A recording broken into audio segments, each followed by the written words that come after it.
del hospital se ve muy seguido, también su práctica lo va a ver. Vamos a ver esta parte del intestino delgado y lo que tiene que ver con función intestinal, ¿ya? Bueno, esto dentro de la parte de fisiología, ustedes ya conocen, fisiología, anatomía, histología, un poquito vamos a recordar.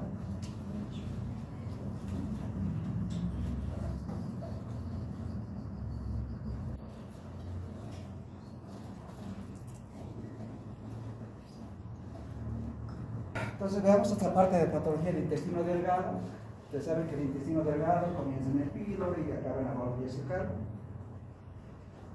Tiene una longitud de 3 metros, su diámetro es 2.5 centímetros. Esto es bueno siempre saber, ¿no? La cuestión anatómica. Cuando es diámetro, cuando hablamos de dilatación o obstrucción, es lo que se dilata, ¿ya?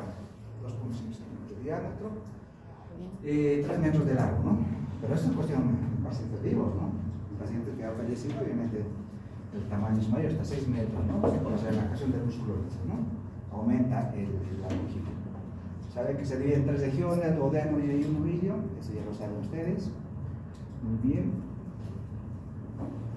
Y la histología del intestino delgado, ¿no? Entonces, miren cómo la histología, ustedes lo han estudiado a profundidad, han visto que la estructura histológica está bien definida para la función que cumple el intestino delgado, que principalmente es la absorción, ¿no? Tiene que absorber. Entonces cumple las 4 funciones básicas, pero la principal es la función, ¿no? Tiene la parte de la motilidad, porque básicamente va a fragmentar, ¿no? Va a digerir, va a absorber, después va, obviamente, propulsar y después secretarlo hacia el colon, ¿no? Entonces, miren, ¿qué le llama la atención acá en esta parte histológica? ¿Qué les llama la atención? Velocidades. Si nosotros ponemos la parte histológica, la mucosa, porque de abajo hacia arriba, digamos, la cerrosa es la misma, ¿no? 2 cosas, la cerrosa es la misma, la muscular también es la misma, 2 capas, secular, longitudinal. Vamos avanzando, vamos a la submucosa. En la submucosa, miren, acá está bien desarrollado la submucosa, ¿no? Ustedes ven, miren, tenemos arterias, venas, estas venas que vamos a ver sangre, a través de la piel no va a llevar la vena porta, la circulación arterial, que forma parte de la circulación esplácnica, y los vasos linfáticos que absorben principalmente las grasas, ¿no? Las grasas de cadena larga.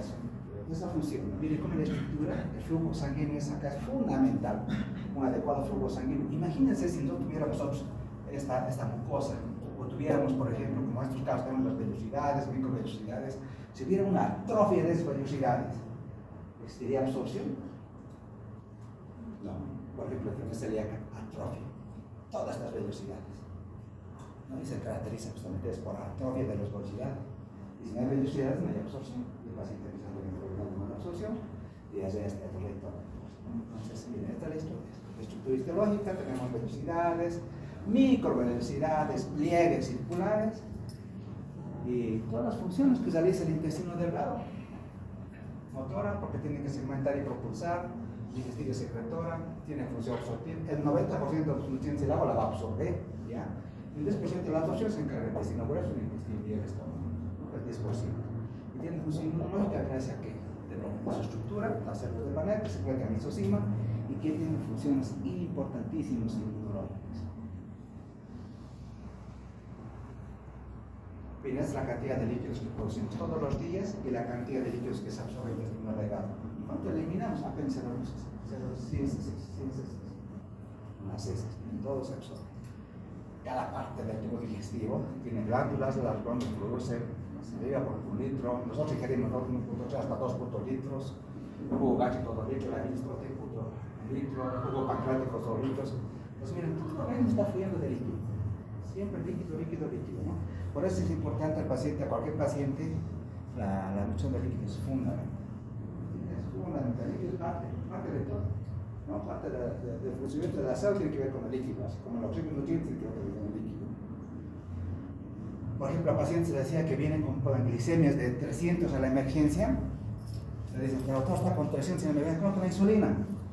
No, admiten el líquido. O sea, la medicina mil fisiológico y la glicemia baja hasta 80. Para decir, requiere volumen, requiere líquido. Pues el líquido es fundamental. Y el intestino cumple la función de absorber la mayor cantidad de líquido posible. Un poquito lo que pasa en el intestino grueso. Y vamos a ver ahora patología del intestino delgado.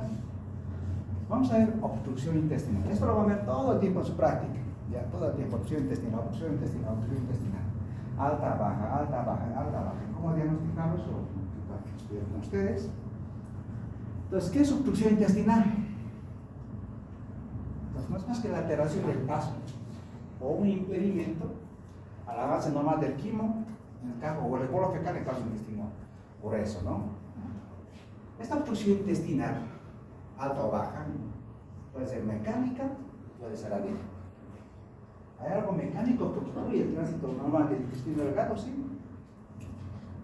Y tiene estos nombres, ¿no? Vamos a ver ahora las causas.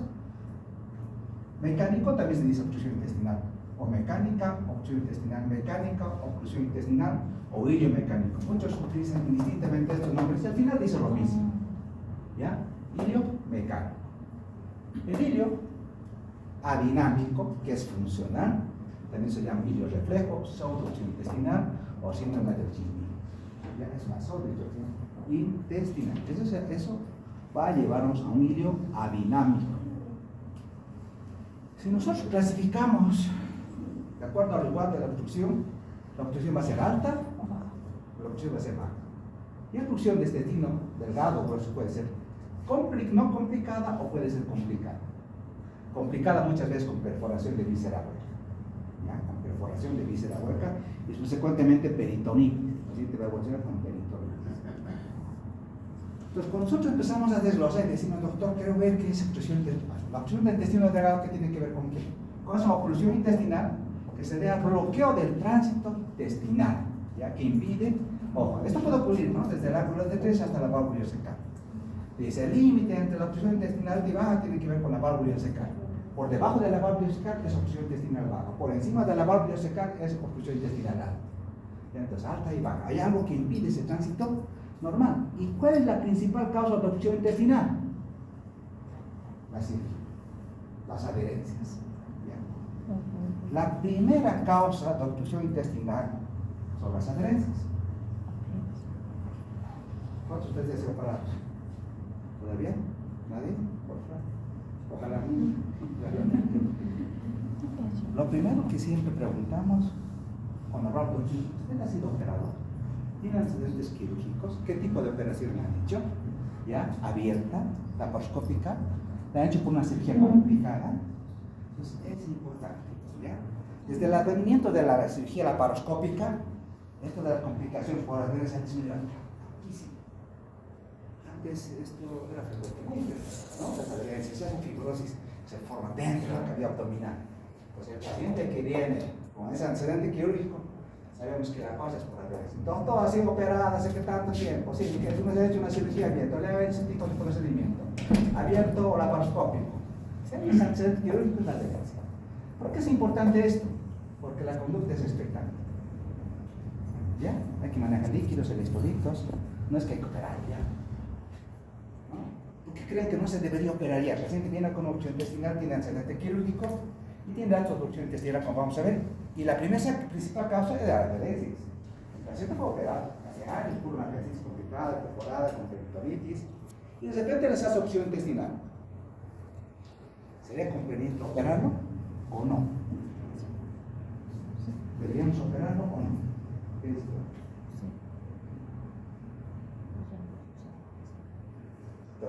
¿Te operamos o no te operamos?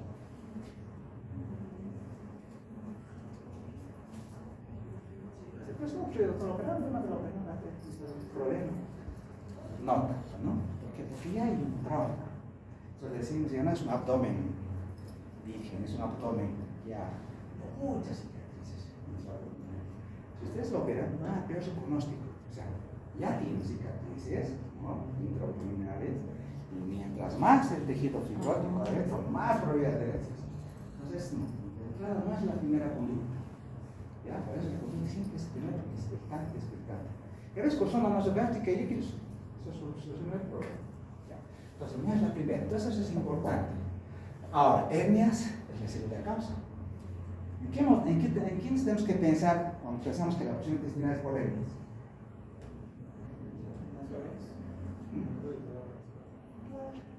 Toda pacientes varones o de sexo femenino de la tercera edad, lo primero. ¿Ya? Piensen siempre, revisen orificios herniarios, ¿ya? revisen, porque a veces se les ha ido a muchos clínicos, médicos, cirujanos, se dicen de aquí para recibir, resulta que la hernia estaba aquí, estaba por acá, no lo revisó por abajo, sí estaba la hernia. En pacientes de la tercera edad se hizo un oficio diario, porque es lógico, porque a mayor edad, mayor declive de la pared abdominal, ¿no? Entonces los oficios anatómicamente restablecidos pierden esa tonicidad porque prolapsa fácilmente. Entonces, a mayor edad, mayor probabilidad de hernias. Es lo mismo, porque si el paciente tiene con dolor en fósil X izquierda, ¿cuál es la causa? ¿Cuál es la causa? Tienen con dolor en fósil X izquierda. ¿Qué es lo primero que tienen que hacer? ¿Apendicitis? En paciente de la tercera edad. ¿Cuál sería la causa? Por ejemplo, dolor súbito en fósil X izquierda, de 2 3 días, o la 1. Paciente varón o mujer con dolor en fósil X izquierda, ¿cuál sería el principal diagnóstico? Paciente a partir de los 50 60 años, peor, 70 años más, ¿no? ¿Cuál sería la causa de ese dolor? La primera que tendría que pensar, divertículos. Diverticulitis. ¿Ya? A mayor edad, el dolor en fosa ilíaca izquierda es divertículos. Como el lado derecho, ¿no? Dolor en fosa ilíaca derecha, apendicitis, ¿no? Si es mujer, ginecológico, primero hay que ver la abdomen con ginecológico, ¿ya? Si es el lado derecho. Si a menor edad, pensa, ¿no? Pero el lado izquierdo, igual, piensa siempre enfermedad diverticular, las diverticulitis, las hemorragias, las perforaciones. Todos los días vemos complicaciones por divertículos. ¿Ya? Entonces, cuidado, y no parece que el cuerpo está ahí. El que sí se falleció tenía divertículos en todo el cuerpo, no son saquitos, en todo el cuerpo, que sangran, se infectan, se perforan y se complican. Entonces, ¿cómo comienza? Con dolor en fosa ilíaca izquierda. Cualquier dolor acá, enfermedad diverticular, complicado o no complicado. Dolor en fosa ilíaca derecha, apéndice. En mujer, abdomen bulbo. Entonces, a mayor edad, más hernias. ¿Ya? A mayor edad, más hernias. Bueno, cáncer también. Vamos a ver que las adherencias, las hernias de la pared de excepción, cómo el intestino está que le encuentra. Esto es sabito, pero hay volvos también, en el intestino delgado, no solamente en el intestino grueso, hay volvos también en el intestino delgado. ¿Ya? Insuficiencia constante, vamos a ver billar, pastrones. Hay varias causas que pueden ocurrir en el intestino delgado. ¿Ya? Tenas, un cálculo que, por ejemplo, ¿qué cálculo, por ejemplo, podría migrar de la vesícula? ¿Qué características tiene este cálculo para obtener el intestino? ¿Qué se caería? ¿Cuál sería el cálculo? ¿Qué características? ¿De qué tamaño? Por ejemplo, los hilios biliares son muy frecuentes en pacientes de la tercera edad. Es amplio en paciente joven, porque su tejido todavía es muy laxo, es difícil que haga fístulas. Y a la mayor edad, un cálculo arriba de 5 milímetros, 10, 15 milímetros, no sale. Difícilmente muchas veces sale para el diámetro que usted ya conoce. Por lo tanto, ¿qué va a hacer? Como ocasiona un proceso inflamatorio crónico, forma una fístula, un proceso inflamatorio, una fusión entre la vesícula y el duodeno. Por lo tanto, con los años, queda adherencias y después fistuliza. El cálculo pasa de la vesícula al duodeno. Va a ser una fístula, colecisto, duodenal. A mayor edad, iliobiliar. En menor edad, ya no hemos visto. ¿Ya? Entonces, claro, que se aguantan años con dolor. De repente viene con la obstrucción intestinal. ¿Cuál es la causa? El iliobiliar.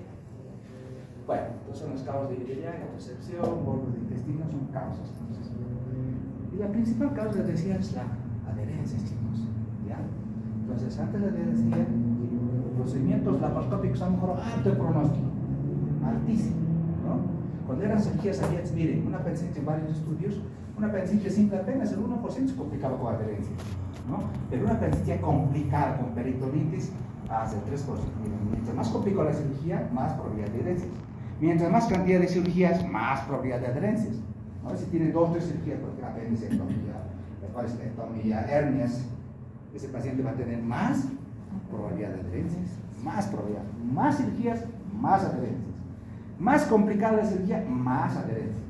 Entonces su pronóstico va empeorando con cada cirugía, ¿no? Es decir, es un poquito mejorada desde la cirugía laparoscópica. Ahora vemos cada vez más, pero sigue habiendo causas de adherencia. Entonces, el 93% chicos, adherencias. Cuando nosotros vemos patología de obstrucción de intestino grueso o baja, mucha vida causó esto. Lo primero que el paciente acude, ¿no? Por Chagas. Después tenemos los fecalomas. Vamos a ver las imágenes de fecalomas.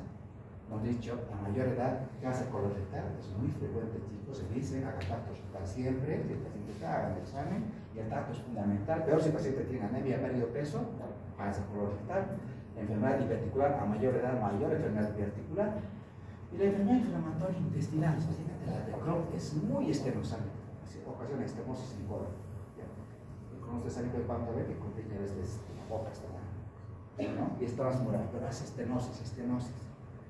Esto es más frecuente en la enfermedad inflamatoria en las mujeres jóvenes. Pero bienes intensos, mayor edad, más controversión. Entonces, ¿qué pasa cuando el paciente tiene obstrucción intestinal? Hay estrangulación, hay congestión. Como hay congestión de una asa de intestino delgado, por lo tanto, aumento de la tensión en esa pared, hay colapso linfático, colapso vascular, disminuye la perfusión tisular, isquemia, necrosis y perforación. Esto es lo que pasa, y además, la locación bacteriana. Por eso siempre dice, si está obstruido, antibióticos profilácticos. De entrada, antibióticos profilácticos, porque ya hay la posibilidad de translocación bacteriana. Y lo otro, como se forma un tercer espacio, imagínense, ese intestino delgado, que tiene que absorber todo ese líquido.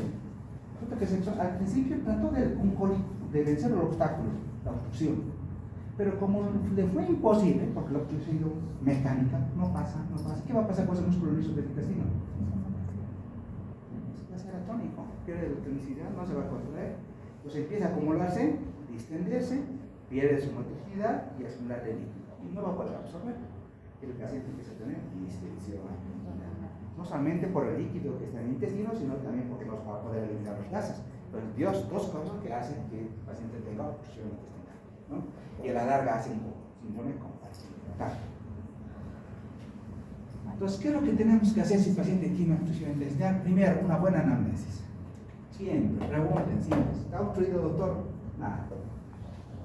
¿Ha tenido cirugía, señor? Sí. Ya sé cuál es la causa. Líquidos, ¿ya? Antecedentes previos de obstrucción, hay que ver el tiempo de evolución.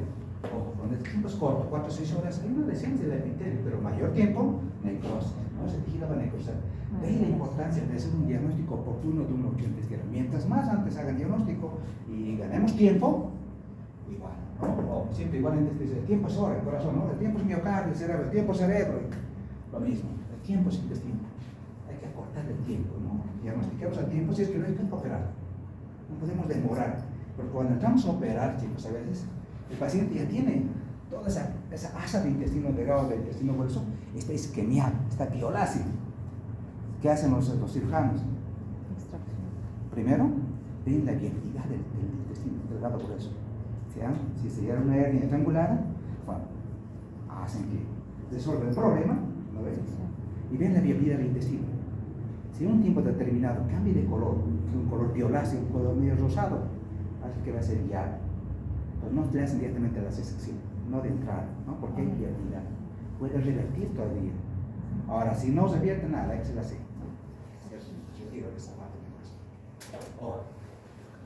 Y siempre decía en gastro y en casa, aquí es más evidente, ¿no? Si usted se le pregunta, por ejemplo, ¿tiene tolerancia oral?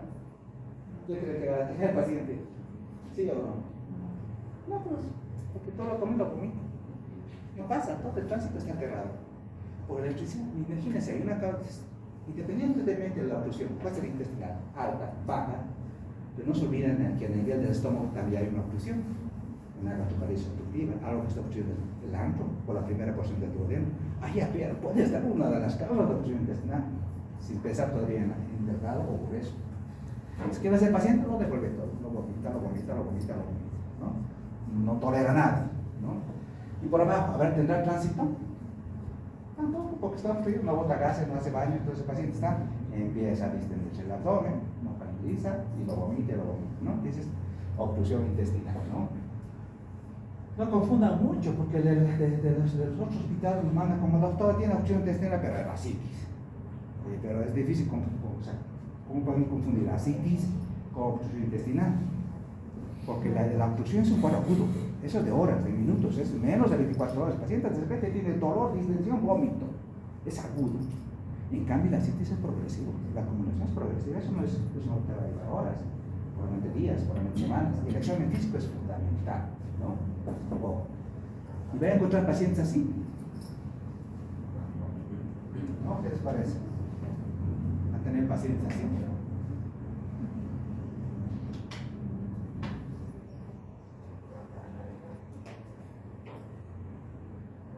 Entonces, la triada clásica, clínica de todo paciente obstruido, ¿no? ¿Tiene dolor? Sí, intenso, tipo cólico, muy intenso. Náuseas, vómitos, distensión y falta de eliminación de gases. Esa es la triada clásica de la obstrucción intestinal. Si les pregunta, doctor, ¿qué clínica tiene? Dolor, distensión, falta de eliminación de gases. Ha hecho diagnóstico de obstrucción intestinal, ¿no? Y las ondas, ¿no? ¿Será importante colocar la sonda nasogástrica? Aquí es mandatoria. Aquí es mandatoria. Tienen que colocar la sonda nasogástrica. Y es lo primero que le va a aliviar más que los antiespasmódicos. Ustedes le quieran colocar sonda. Porque van a desconocer que esa distensión abdominal, ¿no? Por líquido, por gases, está aumentando la presión intraabdominal. Al aumentar la presión intraabdominal, está ocasionando un síndrome, que se llama el síndrome compartimental. Y el síndrome compartimental se caracteriza porque hay compromiso de los vasos sanguíneos, ¿ya? Pues no hay un adecuado retorno venoso. El paciente empieza a bajar la presión, a hacer hipotensión, ¡pam! Entonces la zona se empieza a aliviar, ¿no? Empieza, doctor, 1 litro, 2 litros, 3 litros, 5 litros, y el paciente siente un alivio inmediato. Ya hemos hecho, por lo menos ya lo hemos descomprimido. Entonces, sonda es fundamental. Y no solamente colocar, y ahí yo tengo que hacer el análisis clínico ya. ¿Qué características tiene el débito? ¿Es gástrico? ¿Es biliar? ¿Ya? ¿O es fecaloideo? ¿No? Ya las características del débito me va a indicar la altura de la obstrucción. Entonces, el contenido gástrico, doctor. Realmente sea obstrucción a nivel de antro gástrico, primera cuestión. Pero doctor, no, el contenido es biliar, es bilis, verde. Intestino delgado, obstrucción de intestino delgado. ¿Ya? Pero doctor, es fecaloideo o obstrucción de intestino grueso. Pues las características del débito también les orientan a la altura de la obstrucción. Y cuando ustedes hacen el examen físico, aparte de la parte hemodinámica, que es fundamental el monitoreo sobre si el paciente realmente está inestable o estable, ¿no? La semiología abdominal que les va a permitir llevar el diagnóstico es esto, ¿no? A la expresión, lo primero que tiene que ver el paciente, ¿tiene cicatriz abdominal? Entonces, si yo sé que la causa es ya de manera intencionada, voy a buscar cicatrices. Si ya tengo una cicatriz postquirúrgica, bueno, ya sé cuál es la causa. Por lo menos después estar tranquilo. Si yo sé la causa, pues solucionar el problema. Si no sé la causa, ahí está el problema, porque voy a necesitar tomografía. ¿No? Quiero saber si no, pídale tomografía, doctora. O doctor, porque no sé, no puedo entrar, no sé. Pero mucho depende de los signos vitales, ¿no? Si el paciente está inestable, con datos de excitación perineal perforado, el cirujano tiene que entrar a operar. No puede esperar tiempo, no puede esperar la tomografía. Hay que explorarlo ya, explorarlo ya. A la expresión va a haber un abdomen muy distendido, con cicatriz probablemente postquirúrgica, la auscultación. Muchas veces ustedes ven un silencio abdominal, no se escucha ya nada. Silencio abdominal. Al principio puede estar hiperactivo, pero al final silencio. Porque ha perdido esa capacidad, ¿no? Y la percusión, timpanismo, es como un tamborcito, ¿no? Un tamborcito. No es un sonido mate, que es típico, ¿no? Así, es timpánico, es típico, ¿no? Y la palpación hay que buscar, está excitado, hay dolor, es Bloomberg positivo, hay datos de excitación, pero si es Bloomberg positivo, el cirujano tiene que entrar a operar inmediatamente. Busquen orificios hernianos. Lo primero que el doctor le va a pedir laboratorios. Porque quiero saber, voy a pedir laboratorios a este paciente. ¿Cuál es el objetivo? ¿Qué voy a encontrar? ¿Qué me va a ayudar? El hemograma sí, ¿no? ¿Va a estar alterado? Sí. ¿Va a haber leucocitosis? Sí. Pero si en el hemograma yo veo callados de 10%, está complicado. Probablemente el paciente tiene peritonitis. Mientras más callados, más complicado. O la sangre, el hematocrito. Si el hematocrito es mayor a 60%, está muy concentrado. Le falta líquido. Ya, líquido. Entonces, estos parámetros básicos, pero ya te están indicando la hemodinamia de tu paciente. ¿Cuánta cantidad de líquido? ya tiene un abdomen agudo quirúrgico complicado, pues si el ecograma con bandas mayor a 10%, ya está con sexo casi. En concentrado, tiene que ser fácil, le falta líquido, colocar el líquido. Disminución de plaquetas, resulta que el doctor tiene los blancos disparados, pero las plaquetas están bajas, sepsis. Ya te está haciendo coagulación intramuscular diseminada. Pues cada partecita es fundamental en el manejo. Tiempo de coagulación, sí, porque si el tiempo de coagulación, por ejemplo, se está prolongando, sepsis. Hemos dicho las tres causas que prolongan el tiempo de coagulación son: uno, que no se sintetiza todo el momento de la vitamina K; dos, que tiene obstruir la vía biliar; y tres, sepsis. Solo ver y aquí ya hace el diagnóstico de sepsis. Ahora, si quiere llevar más allá, pues pueden pedir fibrinogen, por el dinero, se puede tratar, ¿no? El perfil metabólico, sí, glicemia, creatinina, perfil electrolítico, procalcitonina, siempre, ¿ya? Para descartar sepsis. Y cuando nosotros vemos una radiografía básica en abdomen, siempre tórax abdomen, esto es lo primero que van a ver. ¿Qué les llama la atención?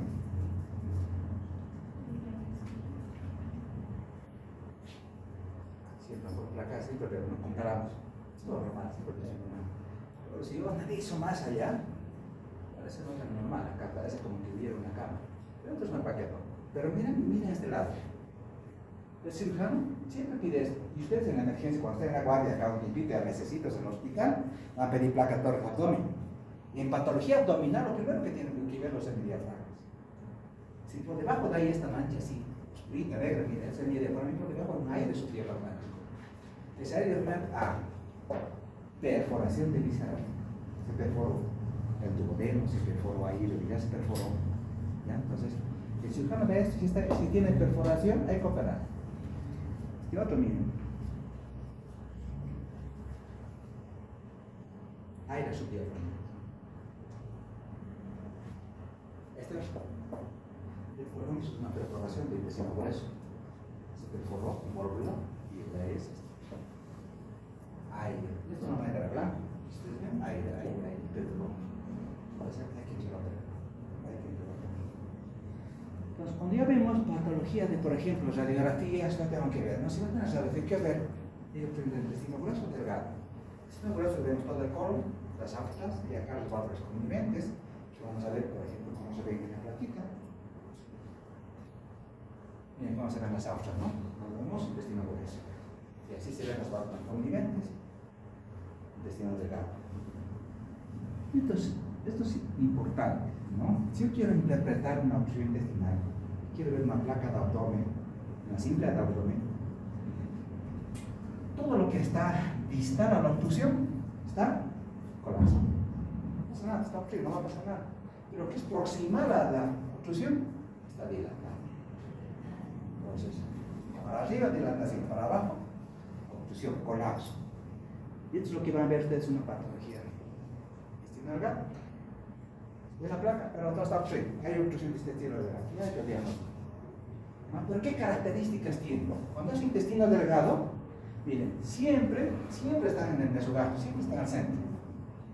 El quetíotero siempre está ahí, ¿no? Al centro, con mesogastro. Están dilatadas así, si lo hemos dicho, lo normal es menor a 2.5 centímetros. Bueno, lo normal será mayor a 2.5 centímetros. Entonces el intestino delgado está dilatado, siempre está en el mesogastro. O a veces pueden formar escaleras o niveles, como en este caso. Obstrucción. Si ustedes ven acá, son válvulas conviventes, válvulas. Y hay niveles. Pues pueden formar escaleras, ¿no? Nivel intraoaéreo. Otra placa, miren, obstrucción. Intestino delgado, obstrucción del intestino delgado.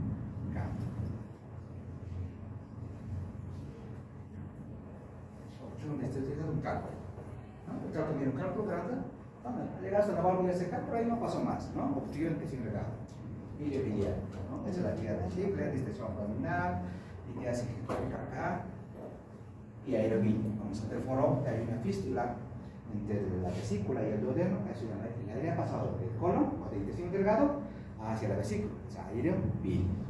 Esas tres cosas dicen algo. El paciente ha hecho obstrucción del intestino delgado. Mira, aquí está la mancha. Ahí, no tiene que ver ahí. Y cuando vemos obstrucción de intestino grueso, es diferente, ¿no? ¿Qué características tiene una lucha intestino grueso? No necesariamente puede ser, si no es Chagas, si puede ser simple. Con los chicos en la práctica vemos esto, ¿no?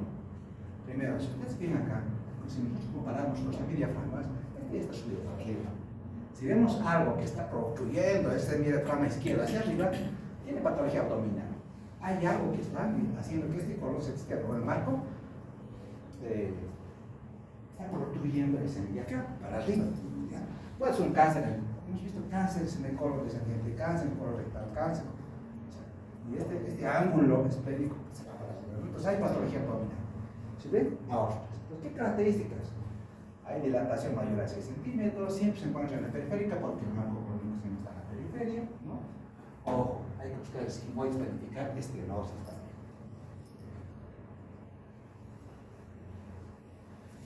Opción de intestino grueso. Y aquí mira este paciente, tenemos hecho un colon coronal, hemos dado un estudio contrastado. Todo el colon descendente y el sigmoides están dilatados. Esto ustedes podrían visto también en cirugía primaria. Es el famoso Waldo de, sí, muy bien, ¿no? Miren, cómo está dilatado. Fíjense, signo grano de café típico del paciente con válvulas de sigmoides. Miren, signo de grano de café, válvulas, ya volvulado, obstrucción de intestino bajo, no, baja. Signo de grano de café, obstrucción de intestino bajo. Igual. Colon. Y esta es la causa frecuente en los pacientes de la tercera edad. ¿Qué se llama la infección? Ese abdomen está lleno de es un fecaloma obstructivo, ¿no? Los pacientes que tienen Chagas, pacientes de la tercera edad con demencia senil, con Parkinson, con enfermedades genitales, en fin, todos esos pacientitos vienen así llenos de eso, ¿no? Bien, toda la pared abdominal está llena de eso. ¿Cuánto tipo de abdominal? ¿No? Hay dislocación bacteriana, hay peritonitis. Como no hay espacio, los pacientes son, es que quiero operar, ¿no? Obviamente, ningún cirujano quiere operar, ¿no? Lo que se va a encontrar es eso, ¿no? Es una contaminación fatal en quirófano y sacan bolsas de esas, ¿no? Pero hay que operar. Pero es un fecaloma obstructivo. Es la típica imagen en miga de pan. Miga de pan. Miga de pan. Fecaloma obstructivo. Fecaloma obstructivo. Ahora, cuando hay un hilo dinámico, mire, este paciente es una paciente viejita que tuvo una sepsis abdominal, pero no solamente se dilató el intestino delgado, sino también hasta el estómago. Este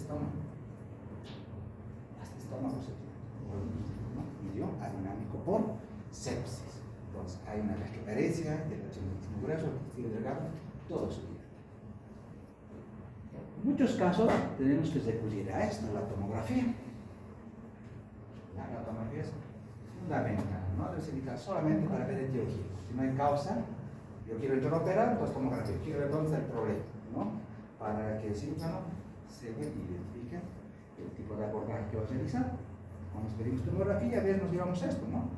Pues miren, hay estenosis anillo terminal, enfermedad de Crohn, anillo terminal, enfermedad de Crohn, ¿no? La fotografía, hernias inguinales en casa. No solamente esto, el examen físico lo podríamos haber identificado, pero la tomografía, ya te digo, ¿no? Entonces, una hernia inguinal en casa la hay que operar. La tomografía, cuando existe toda diagnóstica, o problemas vasculares, un infarto de mesenterio, tiene dolor, distensión, a veces también toquecia, infarto de mesenterio. ¿Qué hacemos con estos pacientes? ¿El tratamiento es conservador o quirúrgico? Si es por bridas o adherencias y no tiene signos de irritación peritoneal o no hay perforación, conservador. Si el paciente tiene signos de irritación peritoneal y una placa perforada, hay que operar. El tratamiento conservador. Si nosotros al paciente le colocamos una sonda nasogástrica, le hidratamos con analgésico, no procinético, porque está aburrido, un 70% se resuelve sin ningún tipo más de intervención. Se resuelve automáticamente. Ya, o sea, hay que dar un tiempo. 48, pero hay que ir viendo ¿Qué hacemos nosotros en el hospital? ¿Qué debemos hacer? Control del débito. Vemos con el corazón de nuestra góstica y el interno, ¿qué hace? Doctor, control del débito. ¿Cuánto es el débito de ayer? Con 5.000. Mañana está con 3.000. Pasado está con 2.000. Si el débito ha disminuido, ¿qué creen que ha pasado? Hay tránsito, ¿no? Porque ya el paciente dice, no, el paciente señora, ¿puede canalizar? Está logrando canalizar. Ese es doctor no, pero ese ya está pudiendo canalizar. Entonces está empezando a haber tránsito intestinal y el débito está bajando, ya no es la misma cantidad. Y estamos hidratando y su laboratorio está empezando a mejorar, se estabiliza, buena función renal, presión. Perfecto. Entonces solamente con estas medidas conservadoras, limpios, etcétera, analgésicos, el paciente muchas veces ya, muy bien, no se quiere mayor tratamiento. Entonces hay que colocarlo en una zona nasogástrica. Si el paciente, miren, ha hecho un tercer espacio, ¿no? Se ha deshidratado, está muy hemoconcentrado, obviamente zona vesical, hay que practicar diuresis. Necesitamos diuresis, porque debe tener un desbalance hidroelectrolítico, ¿no? Y todos los días colocamos, ¿das visitación peritoneal? Sí o no, ¿no? Y siempre, porque hay translocación bacteriana, profilaxis antibiótica, ¿no? Siempre las caritas del débito, bilioso o fecaloide. Antes de a los 48, por ejemplo, hacemos nosotros un tránsito intestinal. Hacemos un estudio contrastado intestinal. ¿Cómo es? El tránsito, el contraste es hiperosmolar, entonces como que jala líquido y hace que el intestino pueda tener peristaltis, pueda tener movimiento. Muchas veces con un tránsito intestinal, con un estudio contrastado de intestino delgado, logramos a veces, no solamente es diagnóstico, porque si el contraste no pasa, bueno, hay que operar, ¿no? Pero si hay paso del contraste hasta el recto, entonces el problema se resuelve, ¿no? Y a veces nos ayuda por su hiperosmolaridad, hace que el intestino otra vez empiece a tener la movilidad y se resuelve. Entonces con esto, si no hay mejoría con el tránsito, hay que operar, ¿ya? Hay que operar, pero hay que estar seguro que no sea obstrucción mecánica. Lo ideal es, si no se resuelve, es una emergencia quirúrgica, ¿qué cosa hay que entrar? Hay que hacer la porción exploratoria. Si no se la causa, hay que entrar a explorar. Si hay adherencia, hay que hacer la diurelisis, hay que hacer para liberar las adherencias y más nada. Si hay necrosis, hay que hacer la extracción de esa parte del intestino necrosado, ¿no? Siempre hay que identificar la causa. A veces, cuando no tenemos causa, hay que hacer una laparoscopia diagnóstica, hay que entrar a ver. A veces tuberculosis, a veces nos encontramos con carcinomatosis, con enfermedad de Crohn, hernias internas, ¿ya? Y nada, pues que ya después veremos a qué hora la cosa, biopsias y todo. Y en el caso, por ejemplo, del paciente con obstrucción intestinal vaga por vólvulo, hay que hacer la descompresión endoscópica, ¿no? La recto-rígida, de volvular. Si no se complicó, el paciente puede ser externado en el día. Si se complicó, perforó, hay que operar. Hay que operar. Eso se hace en la emergencia y se hace, como ustedes saben, en 2 tiempos. El primer tiempo hay que operarlo y dejar con una osteomía por 3 meses y después la restricción y otros 2 a 3 meses hay que restituir al paciente, ¿no? Se hace 2 tiempos. Es la operación de garra que hace cuando el paciente tiene vómito, especialmente por chatos. Ya chicos, entonces nos vemos en la próxima clase. Aquí vayan a descansar. Acá.